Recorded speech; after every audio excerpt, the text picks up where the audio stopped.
Frankly, you have to add a blue. You're probably gonna get it, yes. Okay, now it's time for the joint operation. While Brandon is searching something up, I'm going to definitely switch over to Lummy Graham is not as bad to deal with as Alial's fucking walker. Which I learned something the other day. Apparently that mech that Alial is in apparently originates from the Solar War era.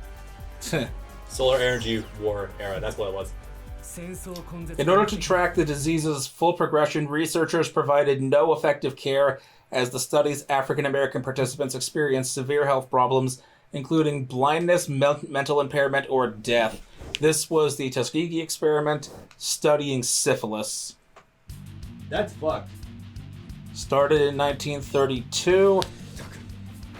Does through 47. Or was no, in the 60s. From the 30s straight through 1972. So for 40 straight years. Oh, this mission. Bye, boys. Oh, we're fighting Tierans again.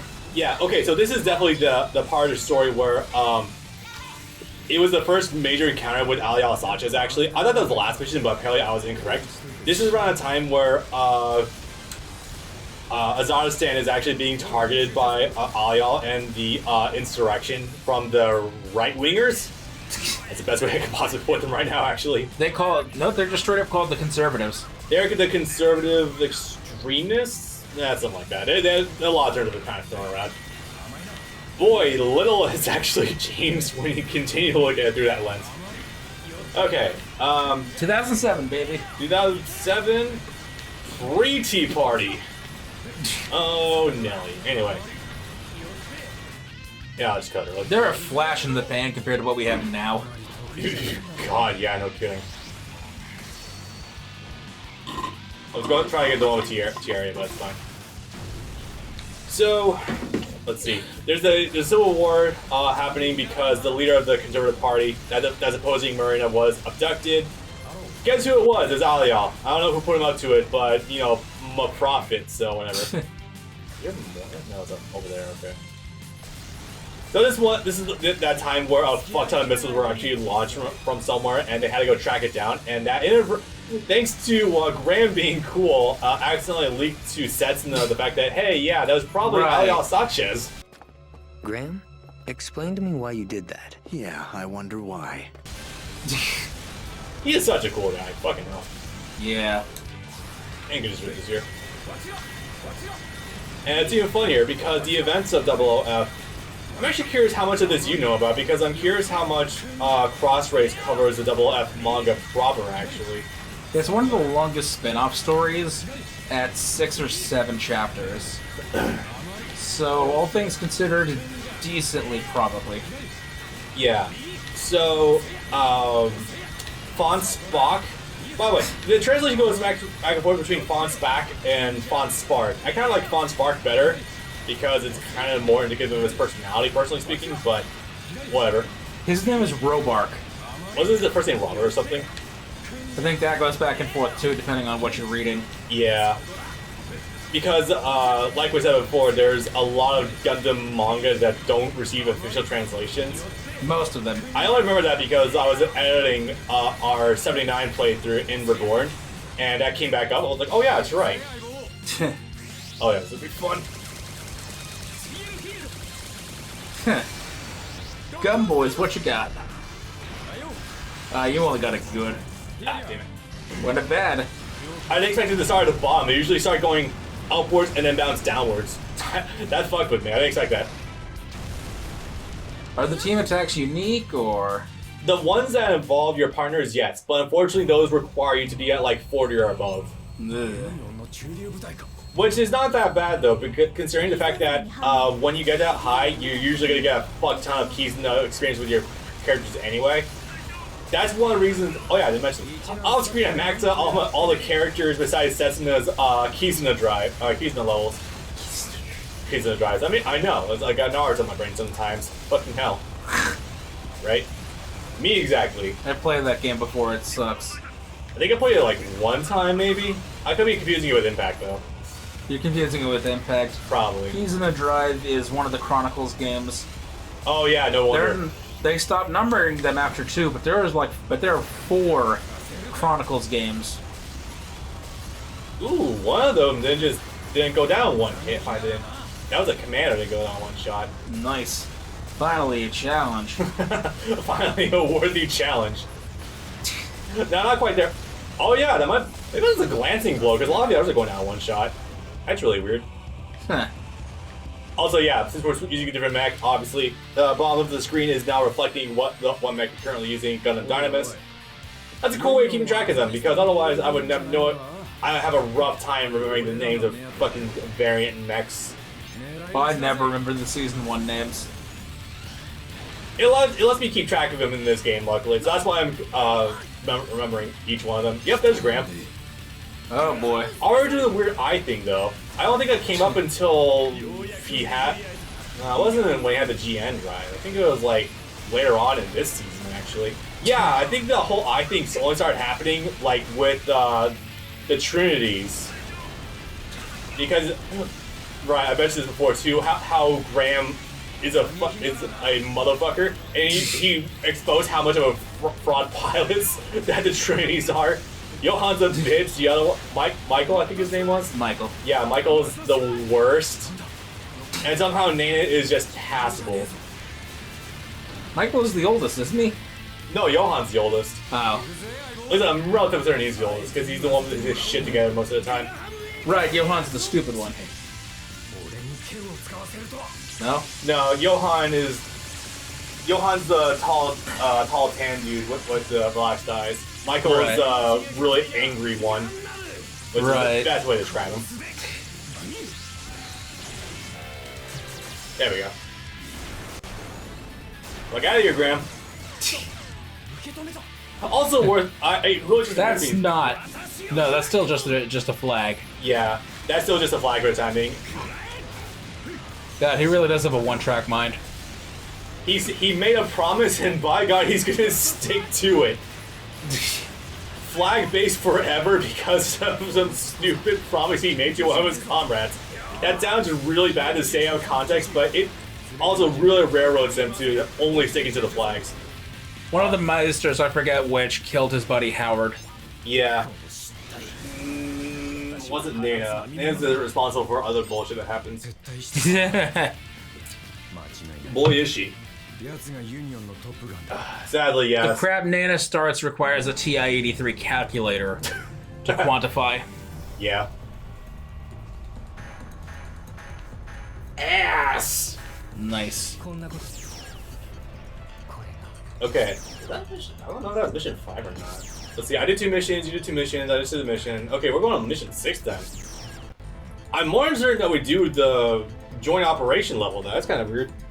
Huh. Oh, it's just whatever. Doesn't seem to be a problem so far. No, not for the time being. But turns out Fawn's I'm just gonna call him Spock. Fawn's back. I'm just gonna call him Fawn. Fuck it. Von Spock. Somehow that doesn't make it better.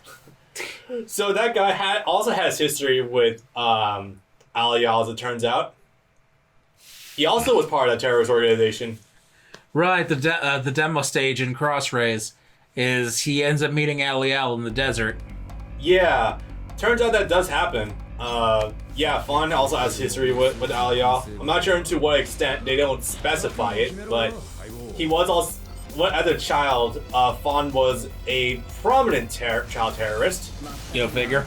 Yeah, just kind of par for the course, I guess. I don't fucking know. Could you tell? Did we tell? I wonder if we should address it. Yeah, let's talk about that. Since it's gonna take a minute. Fawn is an interesting character because, as explained before, he's responsible for the creation of the Outlaws thanks to manipulation for ribbons. He's also a Chad who does the single biggest terrorist plot in the world history at that point in time. He was gonna destroy an elevator, wasn't he? No, even he was worse. Gonna destroy something. Worse than that. The Veda thing? He plunged the world into a giant blackout. Right. For the only reason. And he had one of the Innovates help with him on that. For the explicit reason of just finding where the Veda is located. Right, and he had Stabberty on his side for that temporarily. Yeah. Yeah, it was fucking great. It comes down to a point where Hixar I cannot think of Pixar, but the guy who looks like Soma from fucking Castlevania ends up initially joining Foreste, which is funny as it is, because you're just gonna ask an Innovate who probably has ties to, I think I messed it up, who probably has ties to Ribbons to join your side. Okay, why not? Also sold one of your Gundams at the start of the manga. Alright, sure, fuck it, why not? All this is real, it's fucking great. The enemy of my enemy is less of my enemy. But yeah, when they decided to just say fuck Fawn for doing terrorist shit, Chaw was just like, yeah, fuck it. Let's ask Pixar for help. Why not? You know, the only thing that's really sticking out to me from your manga binge in the chat is that one promotional image where he's molesting her. Yeah, that was really weird. Like, we're gonna be bringing on the possible sexual harassment coming onto her like this early on. Oh, by the way, he's like 18 and she's like 30. Yeah, real shit. Which, I mean, congrats for being progressive and actually letting characters go for older women, but like, holy shit, okay. She's older than Sumeragi. I'd also like to mention the double standard that if that was a reverse situation, that would probably be seen as cradle robbing. Just, He's legal. He is legal, but there's also this huge stigma with, like, older people getting with 18-year-olds. Which it's like, I get it, but... Cougar, yeah, I mean... Cougar by Japanese standards! Oh my god. That's fucked. Anyway. You're 24 and 8 months, you're already 1 foot in the grave. Yep. Even though Japanese women tend to live to 170 years old. And they age so gracefully. Do you notice that? Yeah. Like, holy shit, dude. But yeah, just curious double standard about the whole thing about if a 18-year-old man goes after a 30-year-old woman, it's fine, but if a 30-year-old man goes after an 18-year-old girl, then it's not great. Like, I just pieced that together, I'm like, huh, that's curious. You just reminded me of a bit from the first season of Friends back in '94. Oh boy. There's an episode where Monica, the black-haired woman who eventually marries Chandler, ends up getting with this one dude, and he's keeps lying about how old he is. It's like he doesn't really, he doesn't look whatever his defined age is. And so at one point he's like, yeah, I'm 26. I'm your state congressman. I'm actually 18. Or no, I'm sorry. I'm actually 16. Okay. That's great. And it's like I don't put it past sitcom characters to be stupid, but I would expect someone from New York to know what their congressman looks like. He's not the congressman, but so make the joke anyway. Senator? I mean, I would choose to not know Andrew Cuomo's face either. Yeah. I mean, yeah. Hey, interception, hell yeah. Oh yeah, that's right, I brought Alio on for this. I should have gone all the way in. It's fine. Cool. Air bombardment. I actually didn't remember about this, because he also shows this in the OVA series as well, like the recap OVAs. Right. Yeah. Hopefully that's it for that, and we don't have a third round. Doesn't seem to be too difficult so far. Yeah, luckily again with Lockon's ridiculous long-range attacks, this isn't good. His levels aren't hard until the jinxes show up, where you can't just one-shot them. Do the chances appear in season 1? Yeah, they do. Right, the fake solar drives. The fake solar drives are distributed by Alejandro. Possibly also, probably more so Ribbons, but I think that point's kind of relevant. Oh, they have shields. He needs a front man. Ribbons needs a face in the world, even though he has 7 of them. This is true. Possibly more if you count all the people he probably has in his pocket. Puts up the picture of Ribbons sitting on the couch. Camera pans up. There's like 30 Divine Nova standing behind him. Oh yeah, that just looks like that fucking copy-paste image of the one white girl just around like 5 black dudes around the couch. I'm just like, God, that is a powerful image. Just puts up like just replaces the head with 30 of girl ribbons. It also doesn't speak much to that red-haired guy's qualities as a pilot. One, he's literally reduced to a series of suicide bombers at the end of season 2. I think just because they had so many of them that they weren't realistically going to need all of them to fulfill their design purpose. Probably. And also, the fact that I mean, you're literally just hitting Control-C, Control-V. I think Double F tackles that idea where if you just recreate human life, then what's even the value of life at all at that point? Because don't give me any more of that shit. It's a direct. So that guy I was pointing out to you in Crossray's grave, yeah, he was the one. He was an old friend of Hicksar's that was brought back. Yeah, it comes up. At that point, he tries. He gets killed off directly by Hicksar's own innovate other half. That's a weird way to put it. So it's just like, yeah, okay. Maybe we didn't do Sitting on top of him. Yo. I love it. Wings, yo. I remember they did something similar with Setsun and Aoi as well. Oh no, wait, they did that too. I think it was actually during this encounter as well that Lockon was complaining to Aoi, can make the ride any smoother? Hey, I'll control the turbulence. That was fucking great.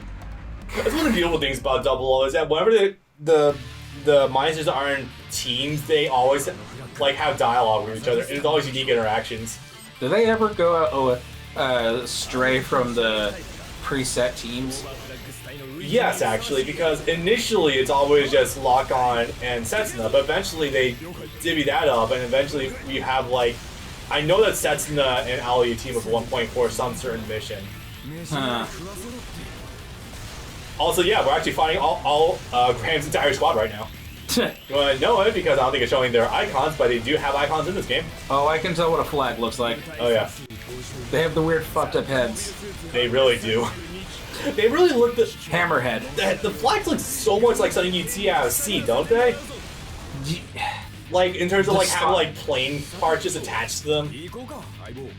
No.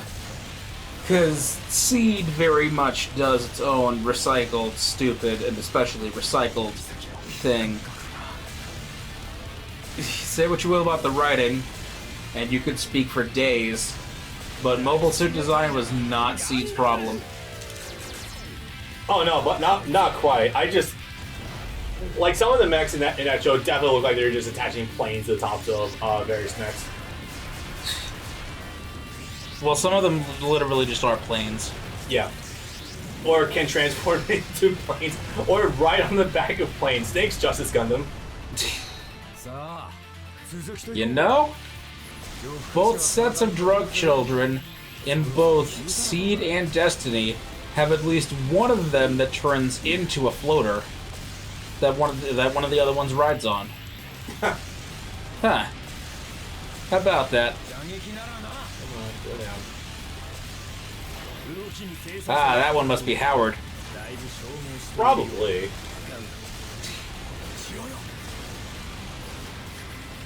Come on. There we go. Also, shout out to the fact that Graham is the very first how to actually dodge shots from Lockon. It's really at this point that you're beginning to see. Really, at this point of the show, at the beginning of the show, just what did you say? Emphasize just how good how Graham actually is, and probably the best pal on the face of the earth next to Setsuna and Alia.